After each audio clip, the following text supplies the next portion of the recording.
दोस्तों, संघर्ष एक ऐसा शब्द है जो सुनने में कठिन लगता है, लेकिन यहाँ वहाँ प्रक्रिया है जो इंसान को मजबूत और आदित्य बनाती है। जीवन में हर व्यक्ति के पास अपनी अपनी चुनौतियाँ होती है। यहाँ चुनौतियाँ ही हमें आगे बढ़ने के लिए प्रेरित करती है। संघर्ष केवल कठिनाइयों का सामना करने का नाम नहीं है, बल्कि यहाँ अपने आप को जानने, अपनी सीमाओं को पार करने और अपने सपनों को साकार करने की प्रक्रिया है।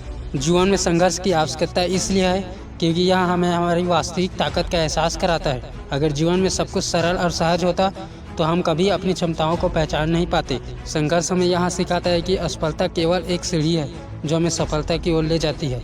दोस्तों, संघर्ष के दौरान इंसान धैर्य रखना सीखता है। यह वहाँ समझता है कि हर चीज़ अपने समय पर होती है। संघर्ष हमें समस्याओं का सामना करने और उनका समाधान निकालने की कला सिखाता है। जब हम कठिनाइयों से लड़ते हैं और उन्हें पार करते हैं तो हमारा आत्मविश्वास और बढ़ता है। संघर्ष को एक समस्या के रूप में न देखें, बल्कि इसे एक अवसर के रूप में अपनाएं। यहाँ सोचें कि यह चुनौती आपको कुछ नया सिखाने और बेहतर इंसान बनाने के लिए आई है। संघर्ष के समय में धैर्य रखना सबसे महत्वपूर्ण है। यह समय भी गुजर जाएगा, लेकिन इस दौरान आपने जो सीखा वह आपकी सबसे बड़ी पूंजी होगी। संघर्ष से हमें कुछ न कुछ नया सीखने का प्रयास करें। हर कठिनाई एक सबक है जो हमें मजबूत और बुद्धिमान बनाती है। संघर्ष के दौरान अपनी कमजोरियों को पहचानें और उन पर काम करें। यह आपको एक बेहतर इंसान बनाएगा। सकारात्मक सोच के बिना संघर्ष को पार करना मुश्किल हो सकता है। खुद पर विश्वास रखें और अपने सपनों को साकार करने के लिए पूरी मेहनत करें। दोस्तों, महात्मा गांधी ने भारत को आज़ादी दिलाने के लिए संघर्ष किया।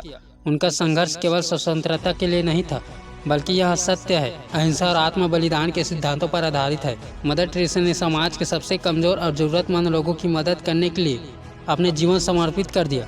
उनका संघर्ष हमें सिखाता है कि दूसरों के लिए जीना ही सच्चा जीवन है। संघर्ष का सबसे बड़ा लाभ यह है कि यह हमें सच्ची खुशी और संतोष देता है। जब हम अपने संघर्ष के बाद सफलता प्राप्त करते हैं तो उसका आनंद शब्दों में व्यक्त नहीं किया जा सकता।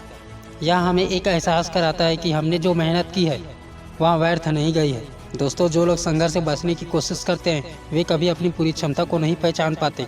संघर्ष ही वहाँ सीढ़ी है जो हमें हमारी मंजिल तक पहुँचाती है। याद रखें, हीरा भी कोयले से ही बनता है, लेकिन उसे अपनी चमक पाने के लिए कठिन परिस्थितियों का सामना करना पड़ता है। संघर्ष जीवन एक अभिन्न हिस्सा है। यह हमें हमारी कमजोरी से लड़ने और खुद को बेहतर बनाने का अवसर देता है। इसे अपनी ताकत बनाए, न कि कमजोरी। अपने सपनों को साकार करने के लिए संघर्ष करें, क्योंकि यह वह प्रक्रिया है जो आपको साधारण बनाएगी। याद रखें, संघर्ष से बड़ा कोई शिक्षक नहीं है और संघर्ष से बड़ी कोई ताकत नहीं है। जो संघर्ष करता है वही असली विजेता बनता है। इसलिए अपने संघर्ष को गले लगाएं और इसे अपनी ताकत बनाकर आगे बढ़ें।